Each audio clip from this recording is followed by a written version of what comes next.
Hi. In this video, we're going to talk about eukaryotic regulation. In other words, talking about protein synthesis in eukaryotic organisms and actually regulating that. So different cells in the human body turn on and off different genes that code for different protein products. This should make sense because not every cell is going to need the same proteins in it. So eukaryotes have 5 levels of regulation. There are 3 levels of regulation in the nucleus, and there are 2 levels of regulation here in the cytoplasm. Looking at the nuclear level of controls, we've got chromatin structure.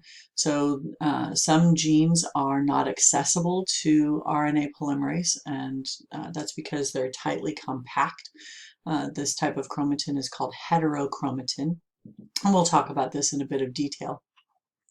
These types of chromatin cannot be transcribed. And then there are transcriptional controls. These determine which structural genes are transcribed and how fast. So we can actually regulate the speed at which we can make these pre-mRNA molecules. We also have post-transcriptional control. This occurs after DNA is transcribed when we've got the preliminary or the pre-mRNA, and we're in the process of making the mRNA. This is post-transcriptional control. And in the after we leave the nucleus, we have cytoplasmic level controls. We have 2. We have translational control. Translational control occurs after the mRNA leaves the nucleus, but before the protein or before the polypeptide chain is produced. This is called translational control. We also have post-translational control. Post-translational control occurs after the protein is made. So let's talk a bit about chromatin structure. Heterochromatin, the prefix hetero means other, and the prefix u means true. So that implies that this is the true chromatin. This is the chromatin that's actually going to be used by the cell. This is the chromatin that is actually turned on. We also have heterochromatin. This is the other chromatin. This is chromatin that's not going to be used by the cell, or genetic information that's not going to be used by this particular cell. So it's going to be turned off. And these genes are turned on and off on a cell-by-cell basis. So heterochromatin, you can see the chromatin is highly compact. That's these dark stained areas in this nucleus. This entire circle is a nucleus. This area is genetically inactive. And euchromatin is the lighter stained areas because it's more loosely compact, and it is genetically active. So it carries the genetic material that is actually going to be transcribed. So when DNA is transcribed, activators called remodeling proteins will actually push aside these histone proteins to get to these strands of DNA, so transcription can take place. So we see evidence of this when we look at a calico cat. So calico cats are generally, I know of no exceptions to this, are female. So what happens is we have a white base on this cat, and what happens is there are, in this area where you can see the orange, and this area on the shoulder of this cat where you can see the orange, every hair there has the orange gene turned on and the black gene turned off. And then in the other areas where you've got black hair, the orange gene is turned off and the black gene is turned on. So we've got something called Barr bodies. Barr bodies are the dark stained bodies in the nucleus. So these dark areas in the nucleus in a female mammal, these are the areas that contain the inactive X chromosomes. This is an extreme example of heterochromatin.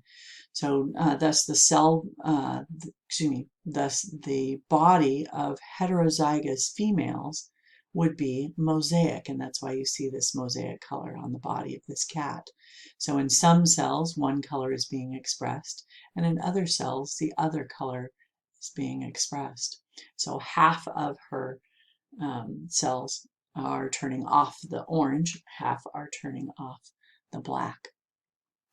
Now, examples of this, excuse me, are calico cats, as you can see here. We also find this in Duchenne's muscular dystrophy and also ocular albinism. These are other examples of this as well. So there's also something called epigenetic inheritance. This is an inheritance pattern that does not depend on the genes themselves. So what happens is histone proteins have different chemical modifications in the heterochromatin and the euchromatin. So heterochromatin actually is more condensed because it's excuse me, its tails contain methylated histone proteins. So the histone proteins have these methylated histone tails. So that's what you see here and so on. So euchromatin contain acetylated histone tails, and you can see these are a bigger molecule, so it can help push apart those histone proteins and make this more loosely packed. So epigenetic inheritance explains unusual inheritance patterns and may have implications on growth, aging, cancer, and other things. So you can, if you think back about cancer and regulation of the cell cycle, you can see how this can fit into that. So transcriptional control. So you can see here we've got a piece of DNA or a strand of DNA. We've got an enhancer upstream from a promoter, which is also right next to the gene or genes that will be transcribed. Transcriptional control, it's the most critical level of gene control, because if we control whether a gene is either it is even transcribed, we can actually stop the process before it begins or determine how quickly it's going to actually happen. So we have transcriptional factors. Transcriptional factors are DNA binding proteins. They control transcription, and there's lots of different types. So a group of transcriptional factors binds to the promoter. So you can see the transcriptional factor is here. It binds to the promoter, and the complex is then attracted and binds to the RNA polymerase. So what we're going to do is we're going to make a sandwich here. So transcription activators will bind to the enhancer, transcriptional factor complex will bind to the promoter here. So we've got binding going on at the enhancer, we have binding going on at the promoter. And what happens is this attraction causes the DNA to fold back on itself, and these mediator proteins will actually excuse me, complete the binding between the transcription activator and the transcription factor complex, forming this sandwich. So we've got the enhancer at the top, then we've got the transcription activator, then we've got mediator proteins, then we've got the transcription factor complex, and then we have the promoter here. Let me get this video out of the way. And you can see here we've got the RNA polymerase can then bind. So once RNA polymerase can bind, we can then do transcription. So this website right here is where you can read more about this process. You can also read about this process in your book on or in chapter 15.2.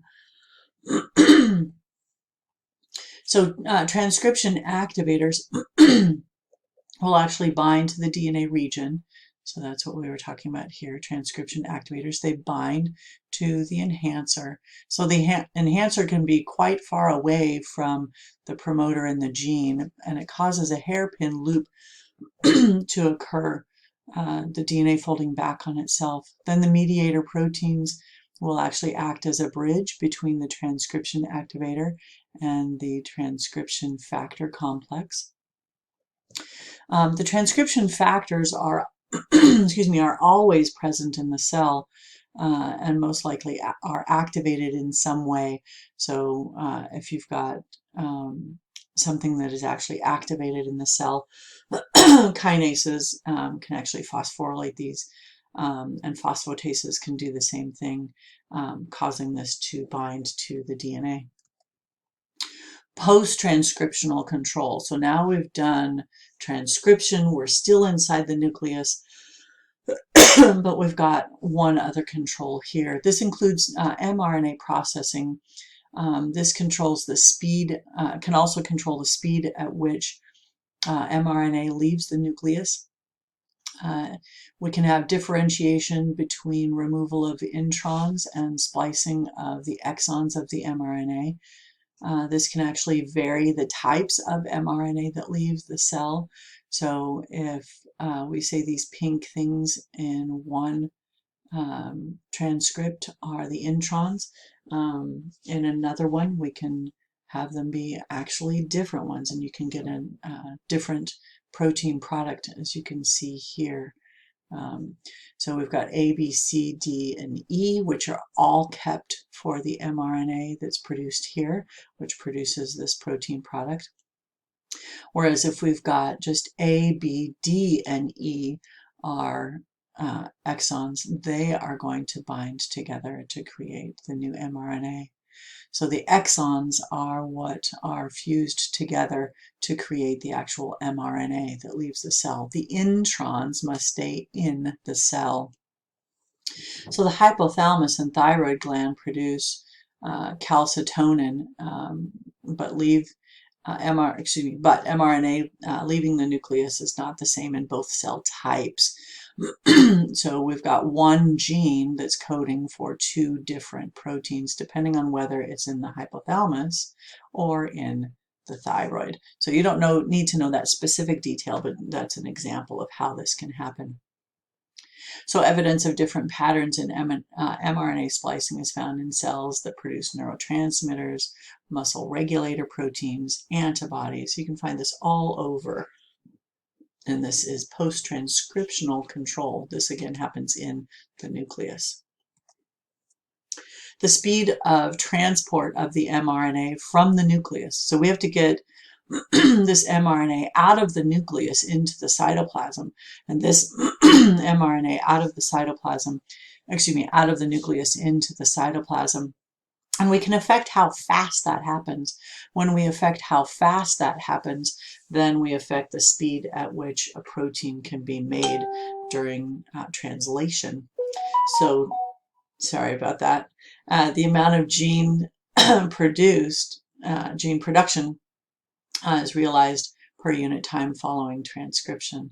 There is a difference in the length of time it takes for various mRNA molecules to pass through the nuclear pores. So it's another regulation. All right, DNA that is not transcribed into protein.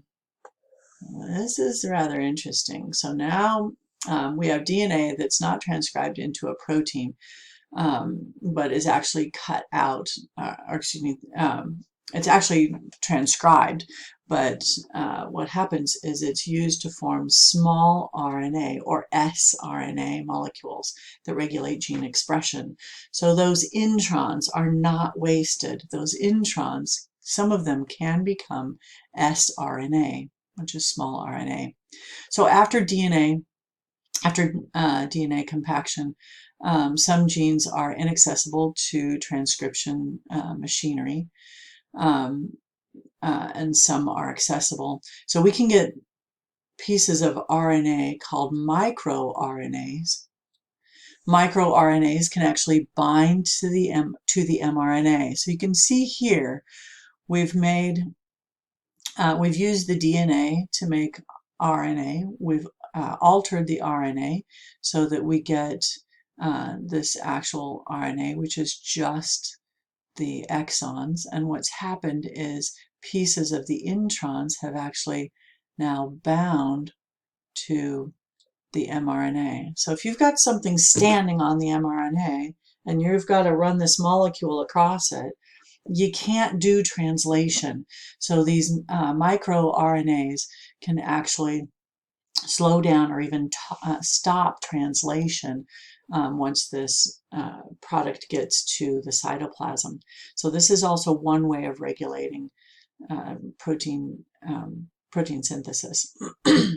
So we also have small interfacing RNAs, or siRNAs, and you thought there were only 3 RNAs. Here's 3 more.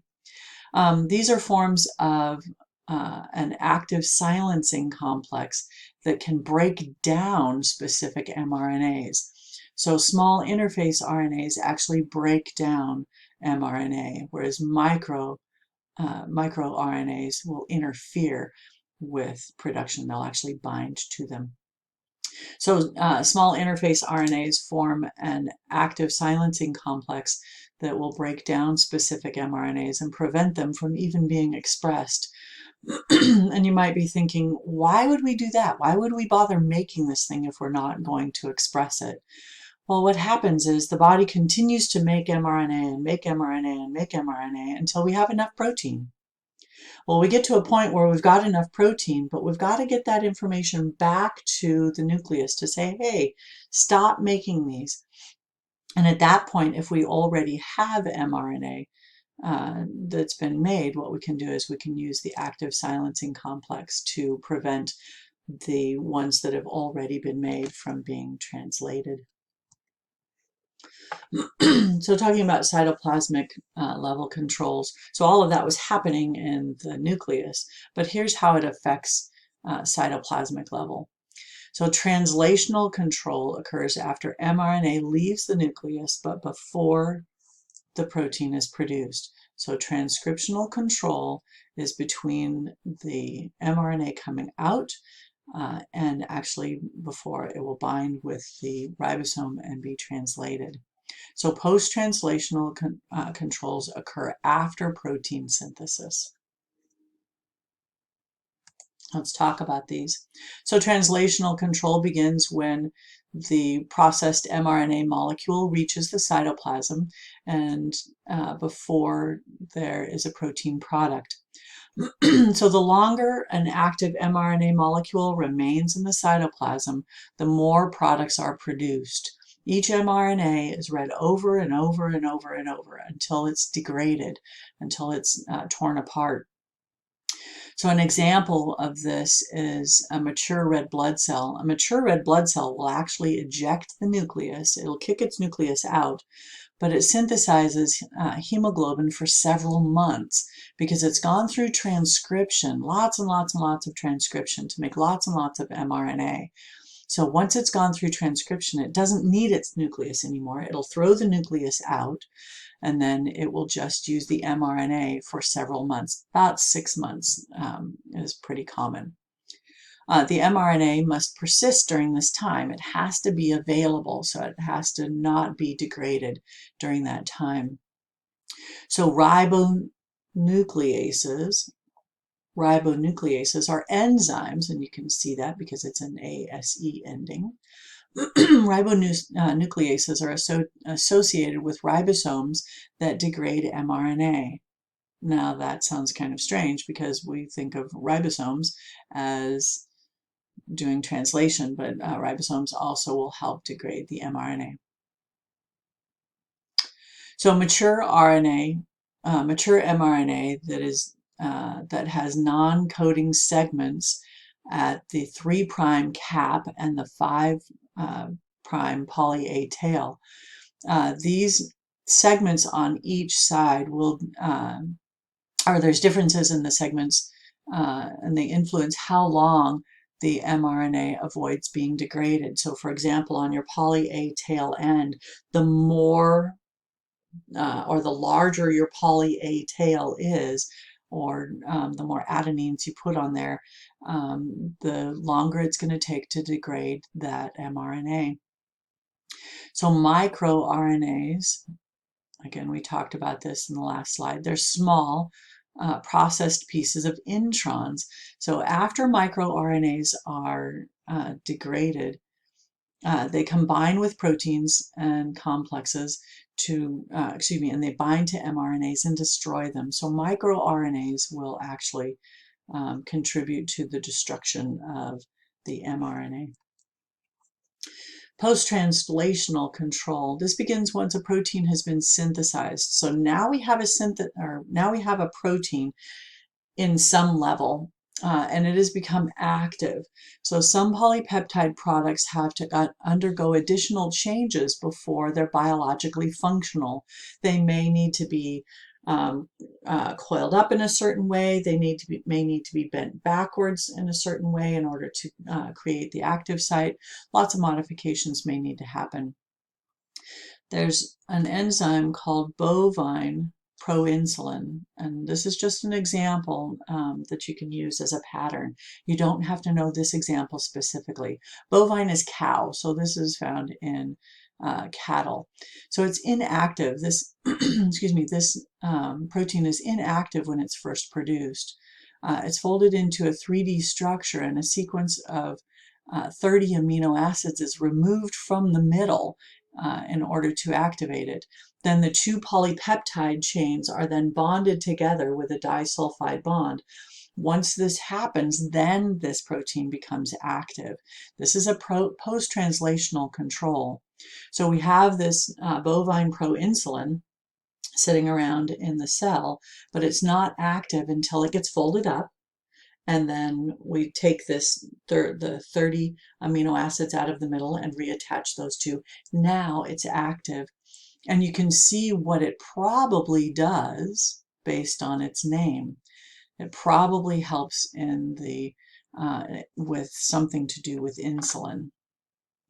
There's an enzyme called protease. Protease is an enzyme that breaks down protein, and it's kept in a lysosome. So proteases are contained in lysosomes or proteasomes so that they don't destroy things randomly.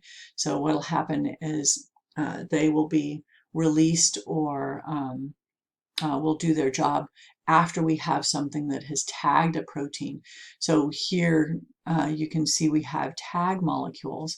When we've got a protein or a polypeptide chain that needs to be destroyed, a tag will be added to it. Once the tag is added to it, then a proteasome will surround it. The protein will actually enter into the proteasome, and it will actually break this protein up into its amino acids. So you can see we've got polypeptide fragments that are the result. So the amount of protein is regulated by the digestion that occurs within these proteasomes. And that's it. We did it in under 30 minutes. So if you have any questions on this video, come see me and have a great day.